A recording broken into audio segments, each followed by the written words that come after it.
आज समाज के समर्थ लगनशील युवा श्री गौतम कुमार जी हमारे पास बैठे हुए आज समाज के समर्थ श्री शरदेंदु आनंद जी हमारे बीच बैठे हुए समाज के अधिकारी एवं समाज के लगनशील डॉक्टर जवाहरलाल आज जी दैनिक जागरण के पत्रकार समाज के लगनशील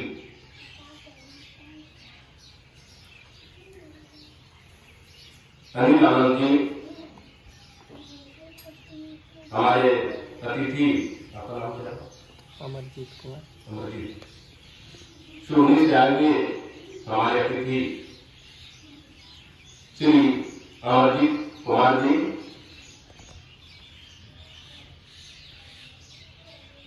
हमारे बीच उपस्थित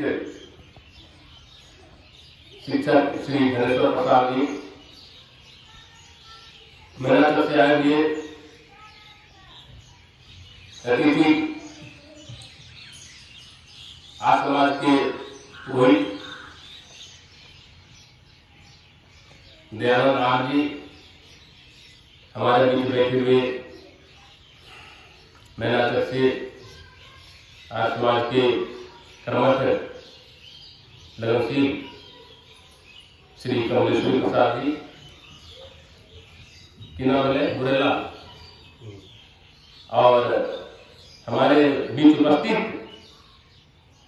लगनशील यज्ञ में भाग लेने वाले श्री गोरेलाल जी और छोटे छोटे बच्चों मैं आप लोगों का हार्दिक नमन करता हूँ। परमात्मा की अपार कृपा है कि हम सभी यज्ञ में सम्मिलित होते हैं। महर्षि दयानंद जी महाराज से यज्ञ के बारे में पूछा गया था कि स्वामी जी आप ये बताइए कि यज्ञ क्या है। महर्षि दयानंद ने सरल शब्दों में जवाब दिया अग्निहोत्र से प्रारंभ, अग्निहोत्र से लेकर के अश्वमेध यज्ञ और पुरकार की भावना यज्ञ कहलाता है। महर्षि दयानंद ने केवल यज्ञ का परिभाषा अग्निहोत्र नहीं कहा, उन्होंने कहा कि अग्निहोत्र से अश्वमेध यज्ञ पर्यंत और पुरकार की भावना यज्ञ कहलाता है। हमारे अंदर जो है पुरस्कार की भावना यज्ञ से सीखते हैं।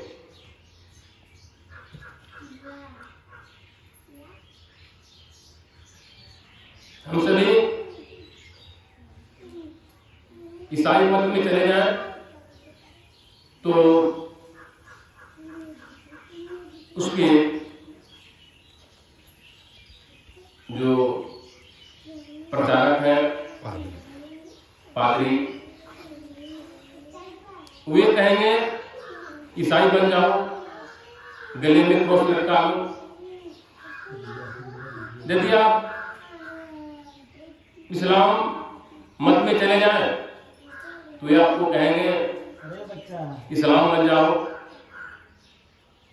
आप सिख मत में चले जाएं तो आपको कहेंगे सिख बन जाओ। इस प्रकार जितने भी मतांतर हैं ये सभी अपने अपने मत की बात करते हैं, लेकिन वेद क्या करता है? वेद का कहना क्या है? वेद कहता है मनुर्भवा। वेद कहता है मनुर्भवा, वेद यह नहीं कहता है कि तुम आत्मवादी बन जाओ। ये वेद नहीं कहता है कि तुम किसी मत को मान लो। वेद कहता मनुर्भव। अब आप कह सकते हैं कि मनुर्भव का अर्थ क्या होता है? मनुर्भव का अर्थ होता है कि हे मनुष्य तुम मनुष्य बनो। तो सवाल पैदा ये होता है कि हम मनुष्य नहीं है, लेकिन वेद कहता है मनुर्भव, हे मनुष्य तुम मनुष्य बनो। इसका मतलब हम मनुष्य हैं, लेकिन हमारे अंदर जो है विवेक, हमारे अंदर सत्य असत्य को समझने की क्षमता की कमी है। मनुष्य एक विवेकशील प्राणी है, मननशील प्राणी है।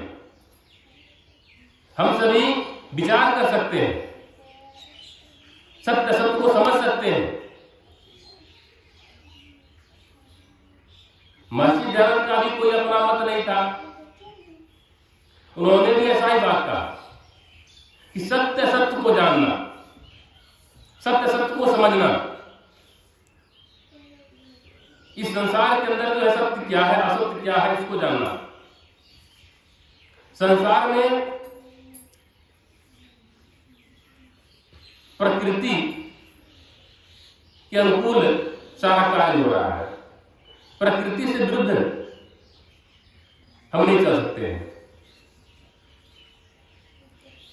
तो ये हम सभी जो मनुष्य हैं, यदि मनुष्य हो करके हमारे अंदर यदि सत्य सत्य को नहीं समझ सकते हैं,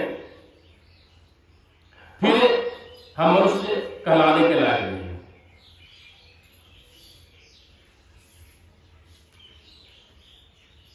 नीति श्लोक में लिखा हुआ है कि जो मनुष्य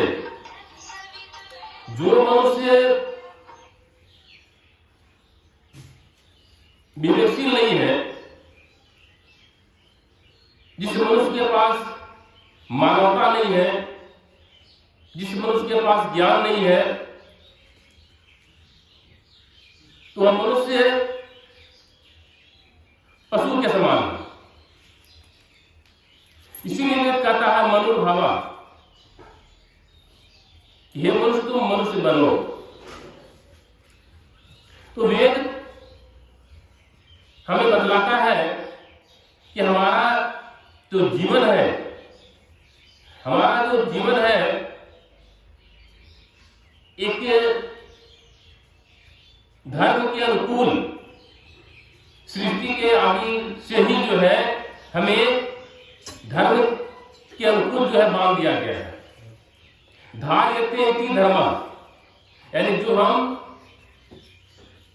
धारण करते हैं, जो धारण करने योग्य है वही धर्म है। धर्म का कोई पर्यायवाची शब्द नहीं होता। धर्म जो है एक ही होता है, धर्म कोई दो नहीं होता। धर्म का परिभाषा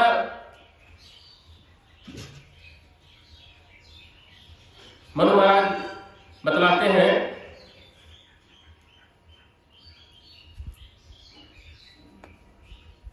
धर्म के लक्षण। धर्म के लक्षण के अंतर्गत बतलाते हैं अहिंसा। अहिंसा को पहला स्थान दिया गया है। अहिंसा को धर्म के अंदर जो है पहला स्थान दिया गया है। अहिंसा का होता है मनसा वाचा कर्मणा, मन वचन और कर्म से किसी प्राणी को कष्ट न देना, इसको अहिंसा कहते हैं। ये धर्म का पहला लक्षण बतलाया गया है। तो मन वचन और कर्म, यदि हम वाणी से किसी को तकलीफ देते हैं तो हिंसा का।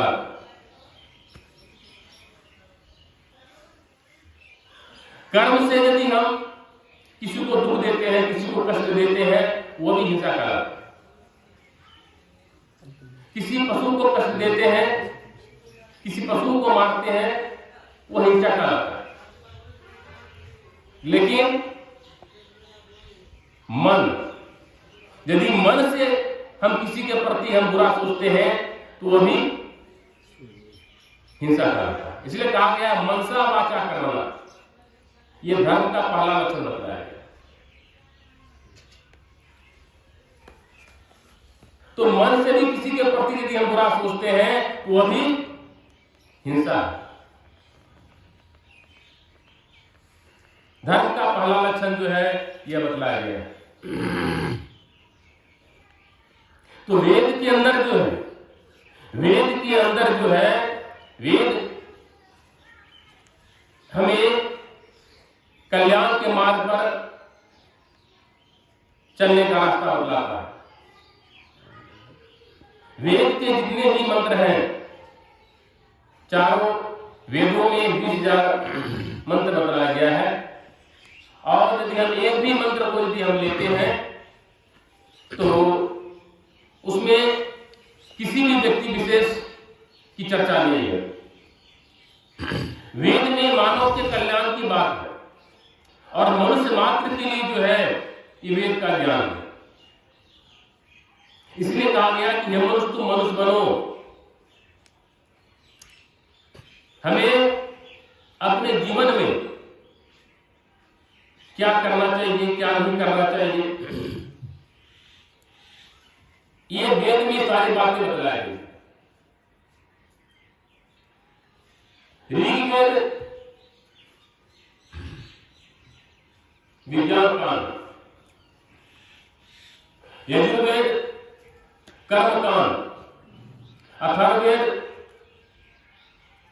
चिकित्सा विज्ञान, सामवेद उपासना कांड, ये चारों वेद जो है इस सृष्टि के आदिकाल में जो हमें ज्ञान जो प्राप्त हुआ, इसीलिए हुआ कि हम सभी संसार में कैसे चले, मनुष्य मात्र का क्या कर्तव्य है, मानवता क्या है।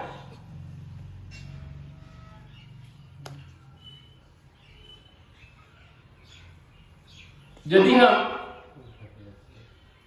वेद को नहीं जानते हैं तो हम धर्म को नहीं समझ सकते हैं। इसीलिए वेद जो है, कहा गया है वेदो अखिलो धर्म मूलम, वेद ही धर्म का मूल है। वेद ही धर्म का मूल है। वेद में सारी बातें निहित है। और जो वेद का जो सिद्धांत है यह यूनिवर्सल है। यूनिवर्सल का मतलब होता है सार्वभौम। यूनिवर्सल का मतलब होता है सर्वसिद्ध। वेद का ज्ञान जो है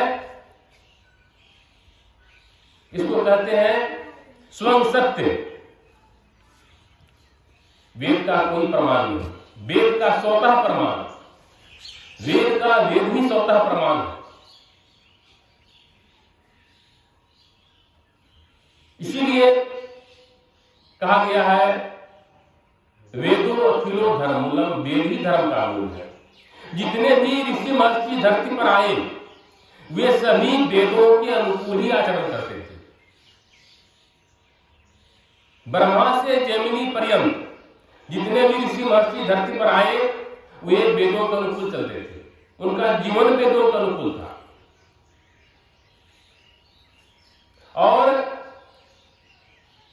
जितने भी अनुसंधान कार्य प्राचीन काल में होता था वह सभी वेदों के आधार पर ही होता। जैसे गुरुत्वाकर्षण का नियम, गुरुत्वाकर्षण का नियम जो है वेद के पहले से नहीं है। पृथ्वी के अंदर जो है गुरुत्व बल है, ये वेदों में दिया हुआ है कि पृथ्वी में जो है एक गुरुत्व बल है जो सभी वस्तुओं को अपनी ओर खींचती है। ये गुरुत्व बल है। न्यूटन ने बाद में सिद्ध किया, लेकिन सर्वप्रथम वेद में यह निहित था। हमारे ऋषियों ने इसका अनुसंधान किया।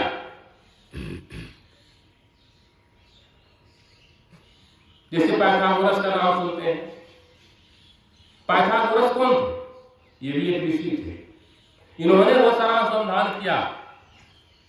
पाइथागोरस एक प्रमेय होता है जो कि हम सभी पढ़ते हैं, कर्म स्क्वायर बराबर आधार स्क्वायर जोड़ लंब स्क्वायर। ये पाइथागोरस जो है ऋषि थे, इन्होंने वेदों से रिसर्च किया था। वैदिक गणित का नाम आप लोग सुने होंगे, वैदिक गणित। तो वैदिक गणित जो है वो वेद से ही है, वेद से ही रिसर्च करके लिखा गया है वैदिक गणित। वेदों में रसायन शास्त्र, वेदों में रसायन शास्त्र है, उसका रिसर्च करके जो है लिखा गया। कनाद ऋषि ने वेद का अध्ययन किया था, और कनाद ऋषि ने सर्वप्रथम जो है पदार्थ का खोज किया।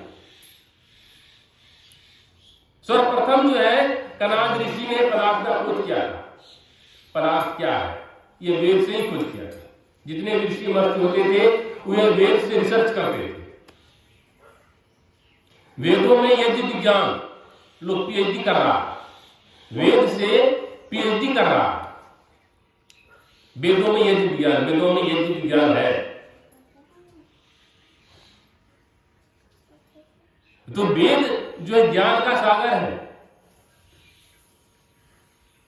ब्रह्मा से जमीनी पर्यंत जो ऋषि महर्षि धरती पर आए थे, उन्होंने रिसर्च क्या करते थे? कौटिल्य ऋषि का भी नाम सुने होंगे। कौटिल्य ऋषि ने अर्थशास्त्र का खोज किया था। इसका तात्पर्य है कि अर्थशास्त्र जो है वेदों में निहित है। जितनी भी विद्याएं हैं वो सभी वेदों में निहित है। वेद से बाहर कुछ भी नहीं।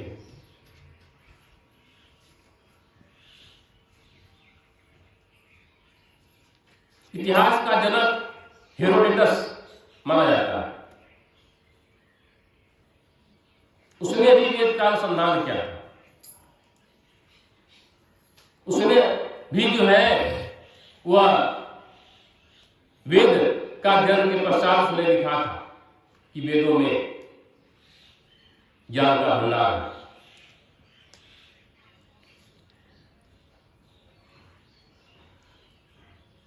अतः हम कह सकते हैं कि हमारे ऋषि महर्षि जो होते थे वे खोज करते थे। प्राचीन काल के जो ऋषि होते थे और अभी के जो वैज्ञानिक हैं, दोनों का काम एक ही है। प्राचीन काल के जो ऋषि होते थे वे भौतिक ज्ञान और आध्यात्मिक ज्ञान दोनों से परिपूर्ण होते थे। प्राचीन काल के ऋषि वैदिक भौतिक ज्ञान और आध्यात्मिक ज्ञान दोनों से परिपूर्ण होते थे। और अभी का जो वैज्ञानिक है उसके पास भौतिक ज्ञान है लेकिन वो आध्यात्मिक ज्ञान से शून्य है। आध्यात्मिक ज्ञान से शून्य है, वह नास्तिक है, वो ईश्वर को नहीं मानता। लेकिन अभी का जो वैज्ञानिक है उसे भी एक न एक दिन ईश्वर की सत्ता को स्वीकार करना पड़ेगा। लैपलस बहुत बड़े वैज्ञानिक थे। लैपलस जो है बहुत बड़े वैज्ञानिक थे, जिसने ध्वनि का खोज किया था, साउंड का खोज किया था, उसका रिसर्च उसने किया था। और लैपलस जो है एक वैज्ञानिक था लेकिन वह ईश्वर को नहीं मानता था। वह कहता था कि हमारे वैज्ञानिक अनुसंधान में ईश्वर की कोई आवश्यकता नहीं है। लैपलस ने खोज के उपरांत उसका नाम हर जगह फैल गया। लेकिन लैपलस जब मृत्यु के सैया पर पड़ा हुआ था, मृत्यु के सैया पर पड़ा हुआ था, तो उसे एक भयानक दृश्य उसके सामने आता है। और एक भयानक दृश्य जो है देख करके लैपलस जो है घबरा जाता है। और उसने दिखता है कि प्रभु ईश्वर जो हजार हजार गणितज्ञों और वैज्ञानिकों से महान है, श्रेष्ठ है, वो लैपलस को स्वीकार करना पड़ा, ईश्वर की सत्ता को स्वीकार करना पड़ा। मृत्यु के समय जो है वो इतिहास ईश्वर की सत्ता को स्वीकार करता है। और जो प्राचीन काल के जो ऋषि होते थे वह पहले से आध्यात्मिक ज्ञान से परिपूर्ण होते थे, उन्हें मृत्यु से भय नहीं होता था। ऋषियों को मृत्यु से भय नहीं होता था, क्योंकि ऋषि जो है वो जानते थे ये जीवन क्या है, मृत्यु क्या है, इसीलिए वह मृत्यु से घबराते नहीं। एक बार युधिष्ठिर ने यक्ष से प्रश्न किया था, युधिष्ठिर ने यक्ष से प्रश्न किया कि यक्ष से यह बताओ कि दुनिया का सबसे बड़ा आश्चर्य क्या है, दुनिया का सबसे बड़ा आश्चर्य क्या है, यह बताओ। यक्ष ने जवाब दिया, यक्ष ने क्या जवाब दिया कि दुनिया का सबसे बड़ा आश्चर्य यह है कि सभी को पता है कि मृत्यु निश्चित है, सभी को पता है मृत्यु निश्चित है, लेकिन फिर भी मृत्यु से डरता है, फिर भी मृत्यु से घबराता है। दुनिया का सबसे बड़ा आश्चर्य यही है, जब हम जानते हैं कि मृत्यु निश्चित है, लेकिन मृत्यु से हम घबराते क्यों है, डरते क्यों है। अभी का वैज्ञानिक मृत्यु से डरता है, घबराता है, और नास्तिक होकर के भी वह ईश्वर सत्ता को अंत में स्वीकार करता है। लेकिन प्राचीन काल के जो ऋषि महर्षि होते थे वह ईश्वर की सत्ता को स्वीकार पहले से करते थे और आध्यात्मिक ज्ञान से परिपूर्ण होते थे, उन्हें मृत्यु से भय नहीं होता था। गुरुदत्त विद्यार्थी का नाम आप लोग सुने होंगे। गुरुदत्त विद्यार्थी जो है महर्षि दयानंद के समय बीएससी का स्टूडेंट था और बहुत बड़ा मेधा बुद्धि उसके अंदर था, बहुत बड़ा स्कॉलर था, साइंस का विशेषज्ञ था, और उसके अंदर जो है इतनी तीक्ष्ण बुद्धि थी, इतना शार्प बुद्धि थी, वो एक बार यदि कुछ देख लेता था तो उसे याद हो जाता था। ये ज्ञान उसके पास था, गुरुदत्त विद्यार्थी के पास। जिस विद्यालय में गुरुदत्त विद्यार्थी पढ़ता था तो स्कूल का जब उसमें अंग्रेज का समय था, जब स्कूल के निरीक्षण में बाहर से पदाधिकारी पहुंचा तो कहा कि 100 विद्यार्थी का नाम जो है तुम लोगों को दिया जाता है, 100 विद्यार्थी का नाम दिया जाता है, तुम लोगों को याद करना है, और समय दिया गया कि 10 मिनट। 10 मिनट के अंदर जो है 1 से 100 तक विद्यार्थी का नाम तुम लोगों को याद करके सुनाना है। तो बहुत सारे विद्यार्थी जो है पढ़ते थे। गुरुदत्त विद्यार्थी भी उस विद्यालय में था और 1 से 100 तक विद्यार्थी का नाम याद करना सबके बस की बात नहीं था। 1 से 100 तक सीरियली 1 2 3 4 5 करके 100 तक जो है नाम याद करना था और सीरियली बोलना है, और टाइम 10 मिनट का था। गुरुदत्त विद्यार्थी जो है 10 मिनट के बाद बोलता है अधिकारी से कि मुझे नाम याद हो गया। तो अधिकारी ने कहा बताओ, जिस तरह से तुम्हें दिया गया था 1 में किसका नाम है, 2 में किसका नाम है, 1 से 100 तक नाम बताओ। गुरुदत्त विद्यार्थी ने कहा कि आप यह बताइए कि नीचे से ऊपर बताएं या ऊपर से नीचे बताएं, 1 से स्टार्ट करें या 100 से 99, 98 इस तरह से आप बताएं। आप जैसे पूछेगा वैसे बताएंगे। तो अधिकारी को भी लगा कि विद्यार्थी जो है बहुत ही स्कॉलर है, ये मेधा बुद्धि वाला है। उसने दोनों तरह से बताया, 100 विद्यार्थी का नाम जो है 1 2 3 4 5 करके बतलाया, और फिर 100 से 199, 98, 97 से भी जो है उसको 1 पर ला करके बतलाया। और कोई भी ऐसा स्टूडेंट नहीं था जो कि नाम याद था, गुरुदत्त विद्यार्थी को याद था। लेकिन वह नास्तिक था, ईश्वर को मानता नहीं था। बहुत बड़ा उसके अंदर विद्वता था, मेधा बुद्धि थी, लेकिन वो ईश्वर को मानता नहीं। महर्षि दयानंद की बात को वो सुनता था लेकिन मानता नहीं था। महर्षि दयानंद से पूछा गया कि स्वामी जी आप ये बताइए कि आप ईश्वर की सत्ता के बारे में बता रहे हैं, लेकिन मानता क्यों नहीं है? ये गुरुदत्त विद्यार्थी मानता क्यों नहीं है? महर्षि दयानंद जी महाराज ने कहा कि हम ईश्वर की सत्ता को मनवाने के लिए नहीं आए हैं। हमारा काम है ईश्वर की सत्ता के बारे में बतलाना।